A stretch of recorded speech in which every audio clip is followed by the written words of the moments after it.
Alrighty, on to chapter 19, which will begin our very long study of carbonyl-containing compounds, or functional groups.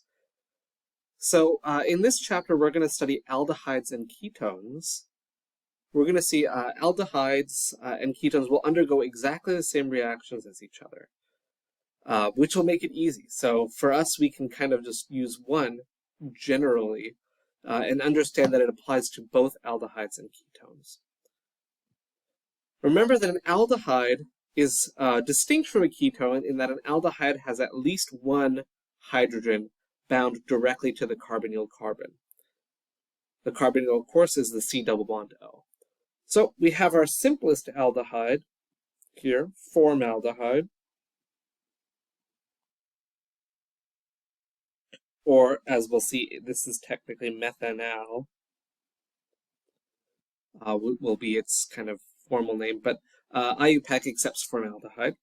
And this one is acetone, or as its IUPAC name would be propanone. So we're going to see that we have naming that we'll cover first, as always, and we'll go from there.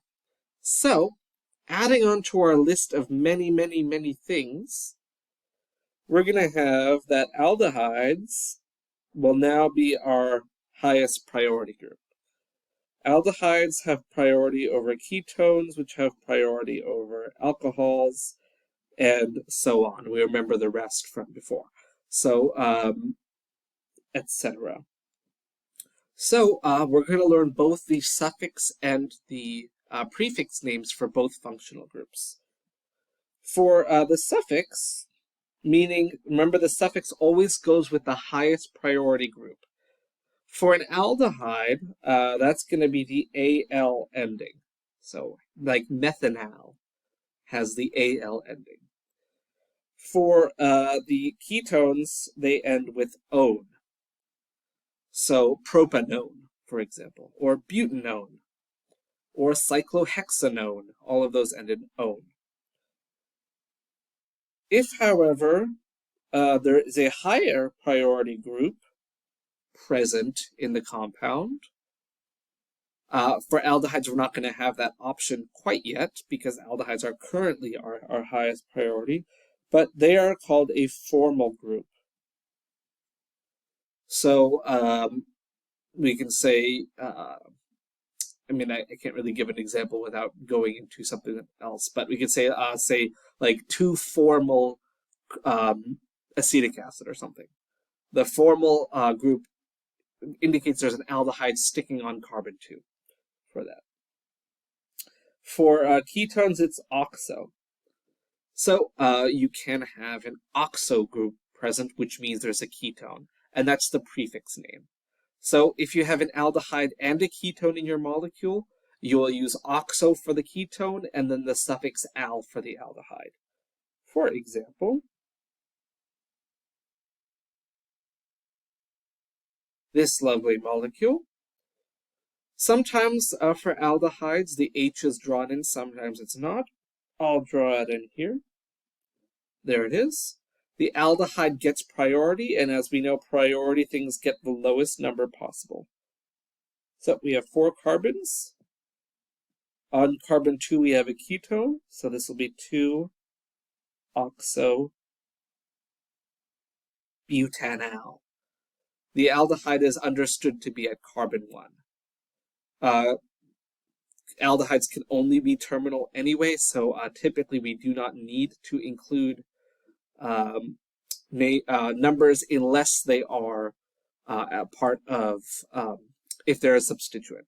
If they're your parent name, though, we'll see that you will generally not need to include a number for the aldehyde. If you have multiple, you can have the same compound, why not? This poor thing, so many oxygens. We would say this one is 2,3-dioxobutanol, just like before. Or if we have something like this, This one would be called butadione. We do not need numbers because there's no other positions that could be here. But technically those are carbons 2 and 3. Doesn't matter which one's 2, which one's 3. But you would do the same thing. Of course, if we make things more complicated, we love to do that. Here's some nice benzene.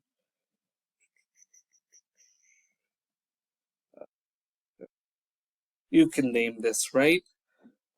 We love this. Don't forget your stereochemistry, right? We would understand that we have to number based on our highest priority group, which is the aldehyde. We've got 6 carbons here. We're going to have to do stereochemistry for 2 of these substituents. Looking at the hydroxy one, that's going to be an R. And for the phenyl, 1, 2, 3, so that's S there.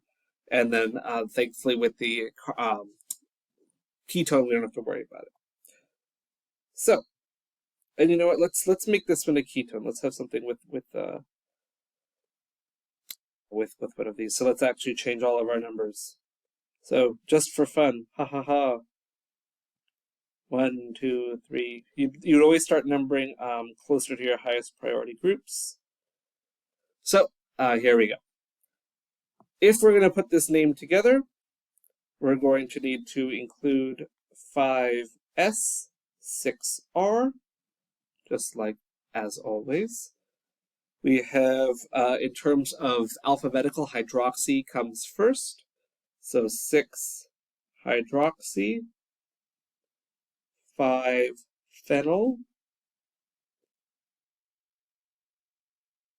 heptadione.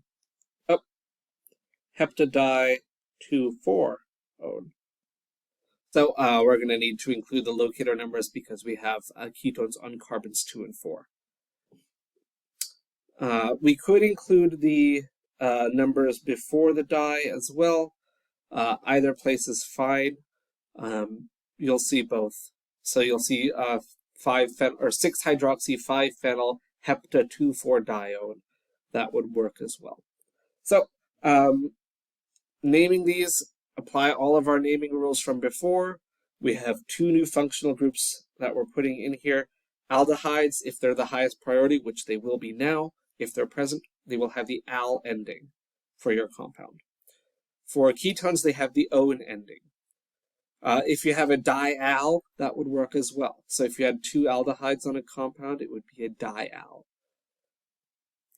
Later on, we'll see aldehydes as a substituent. Those will have the prefix formal. And ketones have the prefix oxo, if there is an aldehyde present or something higher priority. All right, so that's going to cover how we name these things. All of our naming rules still apply from before. We're just adding in 2 more functional groups. Alrighty.